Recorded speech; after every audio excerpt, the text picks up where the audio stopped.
LTTE ත්‍රස්තවාදීන් කෙරෙහි වන උතුරේ අහිංසක දෙමළ ජනතාව සිර කරගෙන වදහිංසා පැමිණ වූ තවත් සිරමැදිරි කිහිපයක් විරෝධ හමුදාව පුදුකුඩු ඉරිප්පු ප්‍රදේශයෙන් සොයාගනිති. ත්‍රස්තවාදීන්ගේ මෙම දරුණු වදහිංසා ඉවසිය නොහැකි සාමාන්‍ය ජනතාව දිනින් දින රජයේ පාලන ප්‍රදේශවලට පැමිණියහ.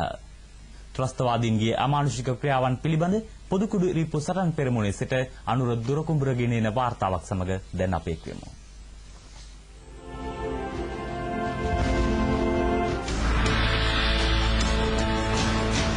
දෙමළ ජනතාවගේ එකම නියෝජිතයා බව සඳහන් කළ LTT ත්‍රස්තවාදීන් එම ජනතාව සිර කරගෙන සිටි මේ එක් සිරමැදිරියක්. මෙහිදී එම ජනතාවට අතිශය අමානුෂික වදබන්ධනවට ලක් කර තිබෙනවා. කිලිනොච්චියද තමන්ට අහිමි වී පසුදැස පලා යන කාලයේදී මෙම සිරමැදිරිය පවත්වාගෙන යාම විශේෂත්වයක්. උතුරේ අහිංසක දෙමළ ජනතාව නිදහස් කරන ලෙසට රජයේ LTTට අවස්ථා කිහිපයකදීම නියෝග කළා. ඒට අවනත නොවූ ත්‍රස්තවාදීන් මෙම ජනතාවට රජයේ පාලන ප්‍රදේශවලට පැමිණීමට ඉඩ ලබා දුන්නේ නැහැ. මෙම පීඩාකාරී තත්ත්වයේ තවදුරටත් ඉවසිය නොහැකි උතුරේ අහිංසක දෙමළ ජනතාව ත්‍රස්තවාදීන්ට හොර රහසේ පලා යාමට පටන් ගත්තා. එසේ පැමිණි පිරිසට අවස්ථා කිහිපයකදීම ත්‍රස්තවාදීන් විදිතපු අතර ඇතැම් අය මෙවැනි සිරමැදිරිවල තමා වද බන්ධන වලට ලක් කළ බවට නිශ්චිත තොරතුරු මෙහි පවතිනවා.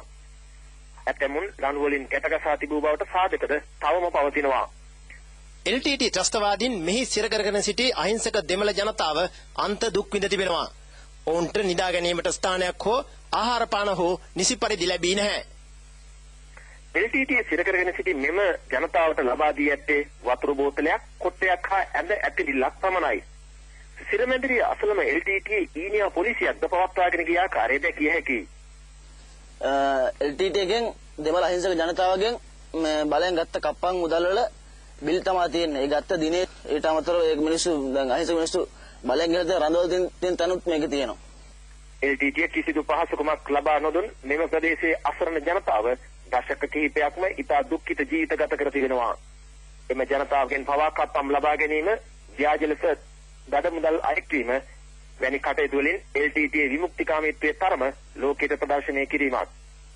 උතුරේ අහිංසක දෙමළ ජනතාව අන්ත දුක් විඳින අතරේ LTT ත්‍රස්තවාදී නායකයන් සුපිරි ජීවිත ගත කර ඇති බවට මේම නාන තටාකය තුලින් හෙළිවෙනවා. කිහිප දෙනෙකුට ජල ක්‍රීඩාවේ නිරත වීමට මෙහි හැකියාව පවතිනවා. උඩු ගුවනට නොපෙනෙන ලෙසට දැල් ආවරණයක් මේට යොදා තිබෙන අතර රාත්‍රී කාලයේදී පවා ත්‍රස්තවාදී නායකයන් ජල ක්‍රීඩාවේ නිරත වී ඇති ආකාරය දැකිය හැකියි.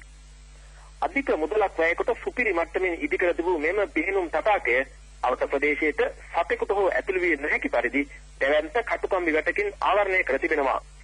ත්‍රස්තවාදී නායකයන් පරිහරණය කළ මෙම නාන තටාකයට ගුවන් හමුදාවෙන් සාර්ථක ප්‍රහාරයක් එල්ල කර තිබෙනවා. එම ප්‍රහාරය නිශ්චිත ඉලක්කයටම එල්ල වී ඇති බව මේ අනුව පැහැදිලි වෙනවා.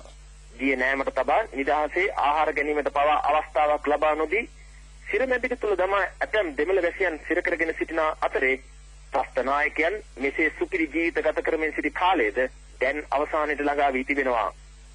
මෙම ව්‍යාජ විමුක්තිදායකයින්ට දෙමළ ජනතාවගෙන් පමණක් නොව සමස්ත මානව වර්ගයාගෙන්ම යලි කිසිදා සමාවක් නොලැබෙනු ඇතැයි මේ අනුව පෙනී යනවා. විමංග විජේතුංග වසන්ත බණ්ඩාර සමග මම අනුර දොරකුඹුර පුදුකුඩිරිප්පු ප්‍රදේශයේ සිට